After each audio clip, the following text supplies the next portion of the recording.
August 14th, 1958, 3:15 a.m. Gladys Presley lay dying in a hospital bed at Baptist Memorial Hospital in Memphis, Tennessee.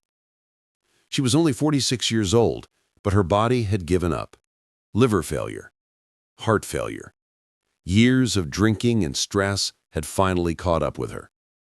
Her son, Elvis, sat beside her bed, holding her hand. He'd been there for 36 hours straight, refusing to leave, refusing to sleep, refusing to accept that his mother, his entire world, was slipping away. And then, in those final moments, Gladys opened her eyes one last time and made Elvis promise her something. Something so specific, so demanding, that it would haunt him for the rest of his life. What she asked him to do seemed impossible. What she asked him to promise seemed cruel. But Elvis, through his tears, agreed. He promised his dying mother that he would do exactly what she asked. When Gladys died 3 hours later, Elvis kept that promise. And what he did in the weeks, months, and years that followed shocked everyone who knew him. Some thought he'd lost his mind. Some thought he was disrespecting his mother's memory. But Elvis knew the truth. He was honoring the last wish of the only woman he'd ever truly loved. This is the story of Gladys Presley's deathbed promise and the 19-year journey Elvis took to fulfill it. A journey that would define his entire life and reveal the depth of a mother-son bond that death itself couldn't break. To understand what Gladys asked Elvis to promise, you first have to understand their relationship. Because Elvis and Gladys didn't have a normal mother-son bond. They had something deeper, more intense, almost spiritual. Gladys Love Smith was born in 1912 in Mississippi, into poverty so deep it was hard to imagine. Her father was an alcoholic. Her mother died when Gladys was young. She grew up knowing hunger, knowing struggle, knowing what it meant to have nothing.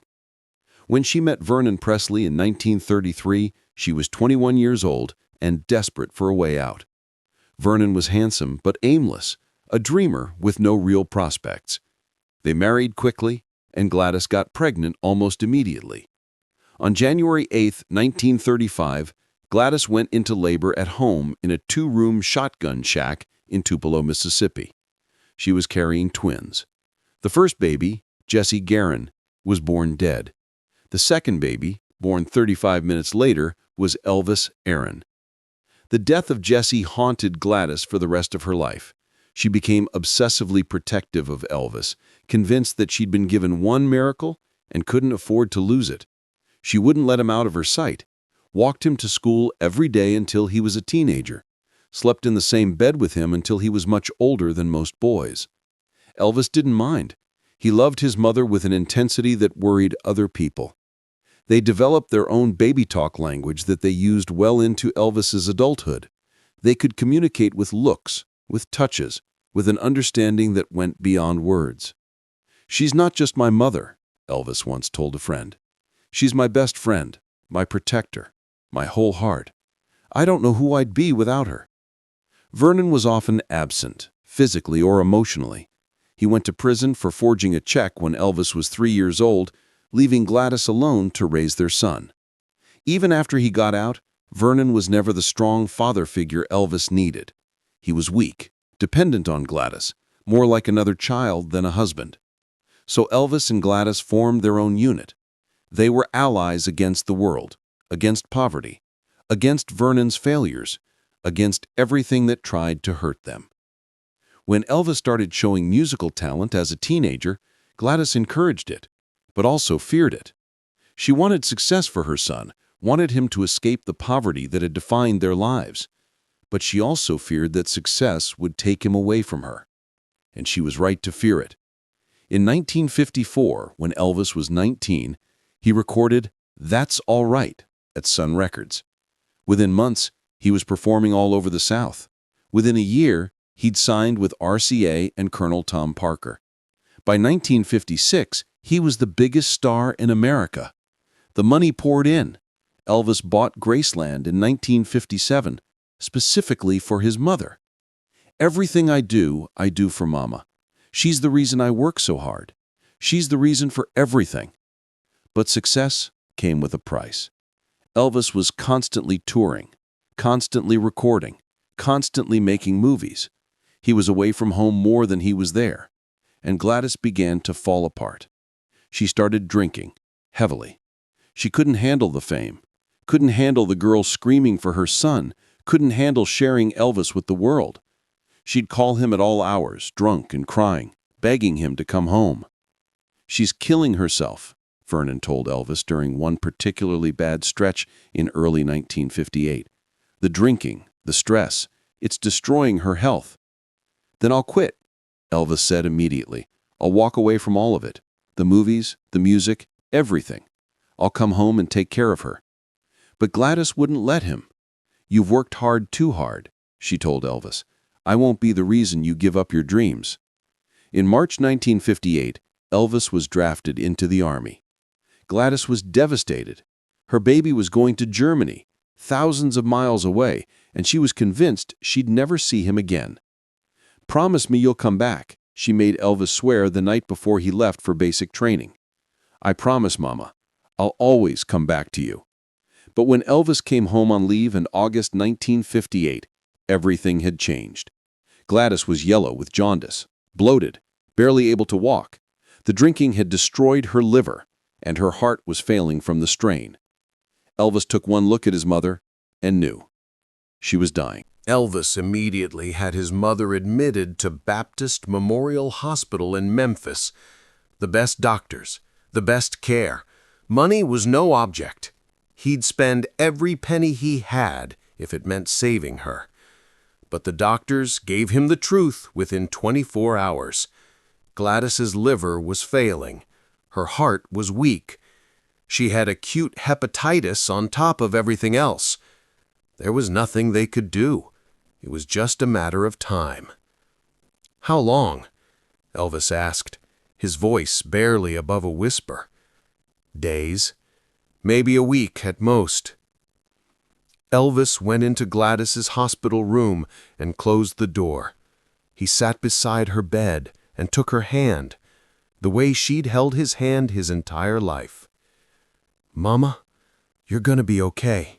The doctors are gonna fix you up, and you're gonna come home to Graceland."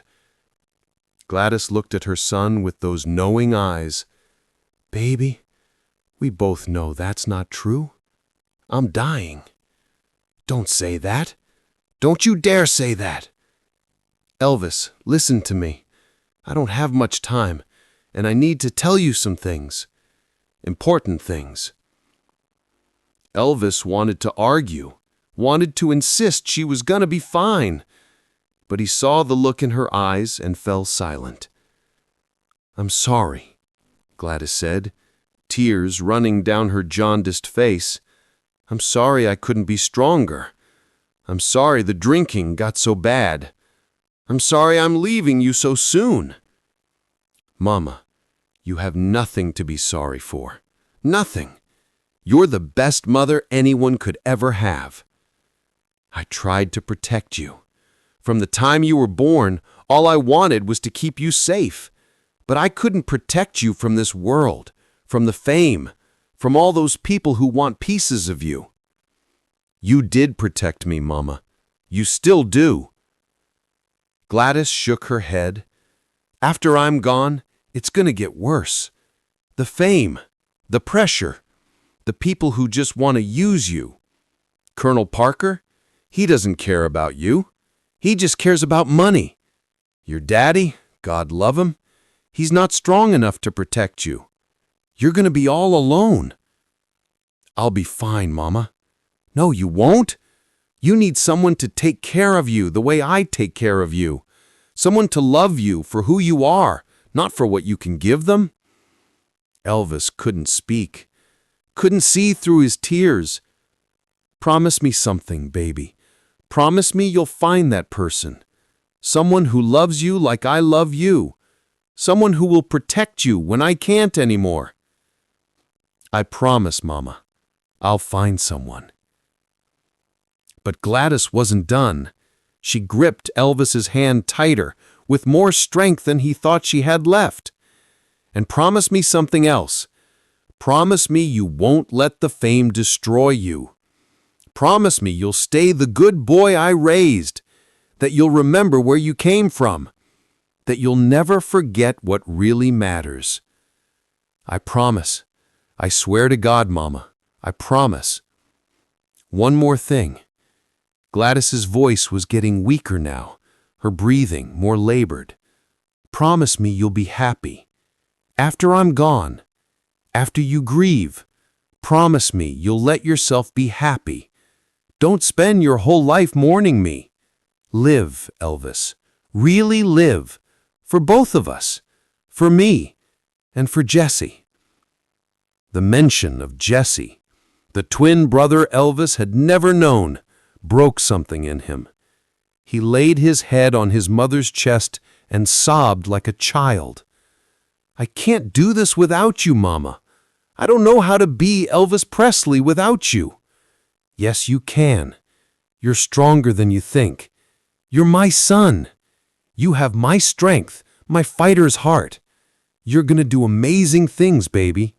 Things I can't even imagine. And I'll be watching. I'll always be watching over you. For the next 2 days, Elvis barely left his mother's room. Vernon came and went. Doctors and nurses checked on Gladys regularly. But Elvis stayed.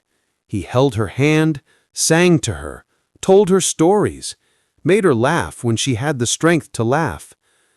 On the night of August 13th, Gladys was fading fast. She was barely conscious, her breathing shallow and irregular. Elvis knew these were the final hours. At 2 a.m., Vernon came into the room. "Son, you need to rest. You haven't slept in 2 days." "I'm not leaving her." "Elvis, I said I'm not leaving her." Vernon left him alone. And in the quiet darkness of that hospital room, with only the beeping of medical equipment and his mother's labored breathing, Elvis made his own promise. He leaned close to Gladys and whispered, "Mama, I promise you I'll do everything you asked. I'll find someone to love, I'll stay good, I'll remember where I came from, and I'll try to be happy. But I promise you something else. I promise you I'll never forget you, not for a single day. I'll carry you with me in everything I do.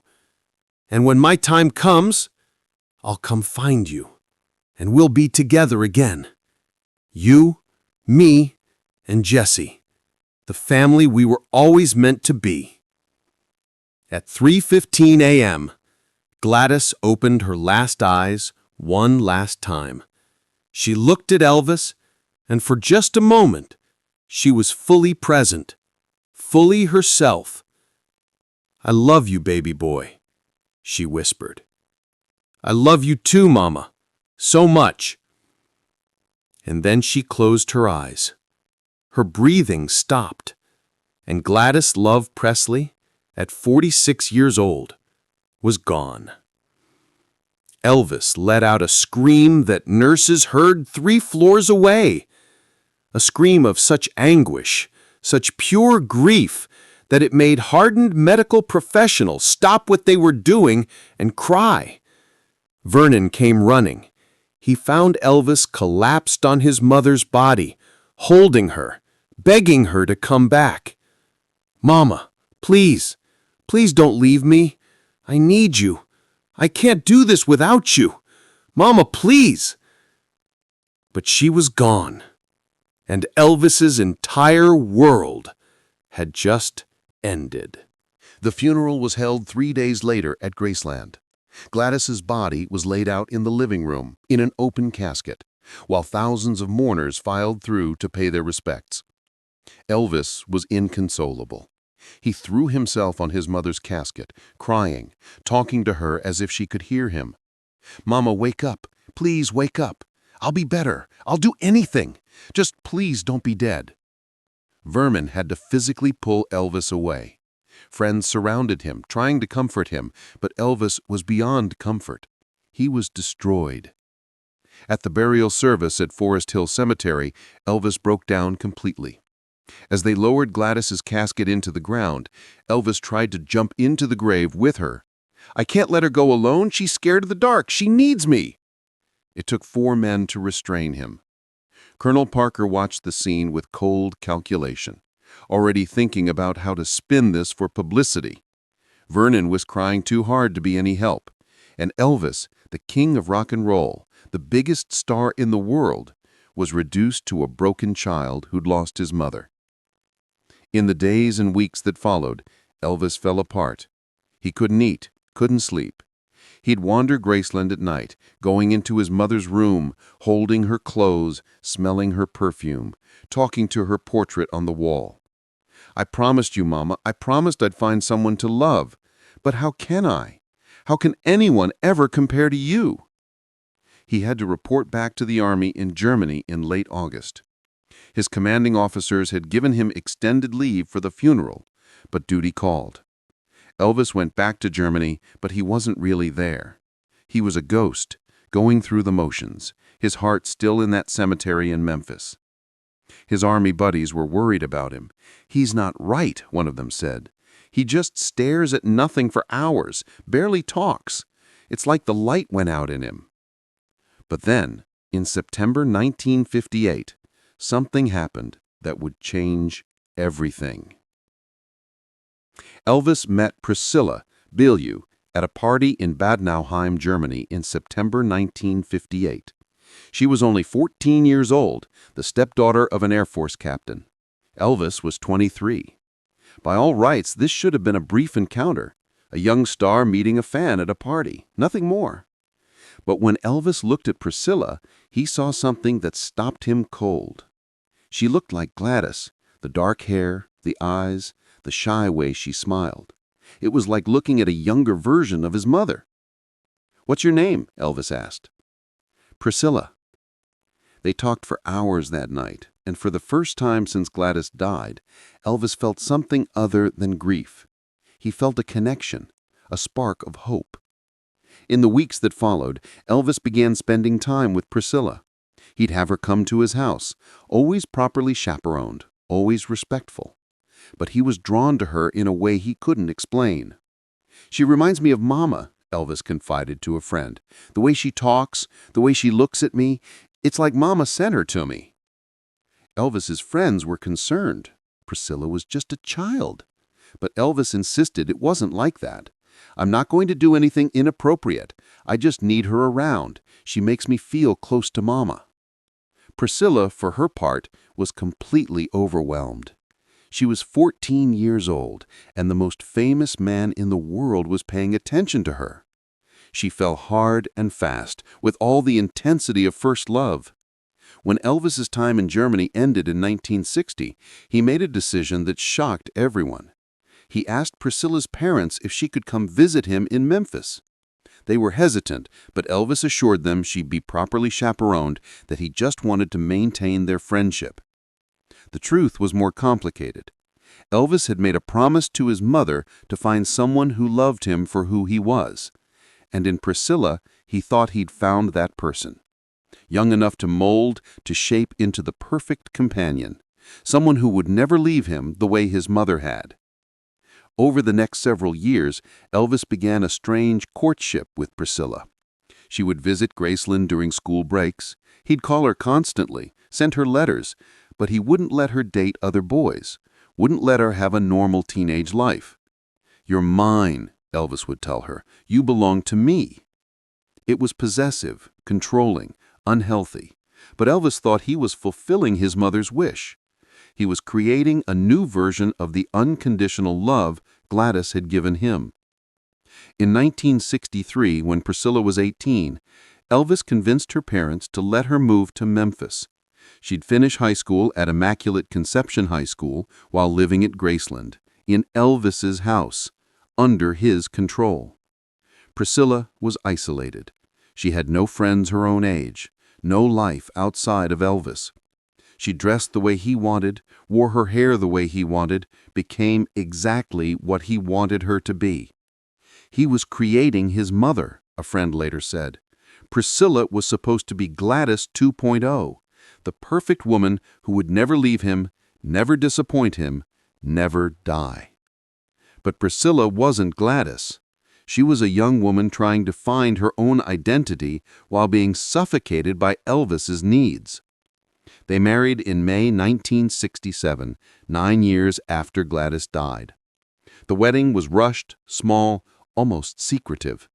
Colonel Parker arranged it more for publicity than romance. On their wedding night, Elvis cried. "I promised Mama I'd find someone to love. I hope I made her proud." But the marriage was doomed from the start. Elvis wanted a mother, not a wife. He wanted someone to take care of him, to protect him, to love him unconditionally without asking for anything in return. Priscilla wanted a partner, a husband, a real relationship. She was growing up, finding her voice, realizing that she'd been trapped in a cage that Elvis had made. By 1972, the marriage was over in everything but name. Priscilla had met another man, a karate instructor named Mike Stone. She was planning to leave Elvis. When Elvis found out, he was devastated. Not because he was in love with Priscilla in a romantic sense, but because he'd failed his mother's promise.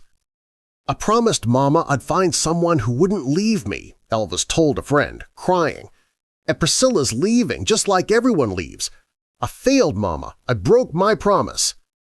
"Elvis, your mama wanted you to be happy. Are you happy with Priscilla?" Elvis couldn't answer that, because he wasn't happy. He hadn't been truly happy since the day Gladys died. He'd been existing, performing, going through the motions. But happiness, real joy, that had died with his mother in 1958. The divorce was finalized in October 1973. Elvis was 38 years old, alone, and spiraling into prescription drug addiction that would eventually kill him. In his final years, Elvis would talk about Gladys constantly, about the promises he'd made, about how he'd failed to keep them. "I promised her I'd stay good," Elvis said in 1976, looking at himself in the mirror, seeing a bloated, drug-addicted shadow of who he'd been.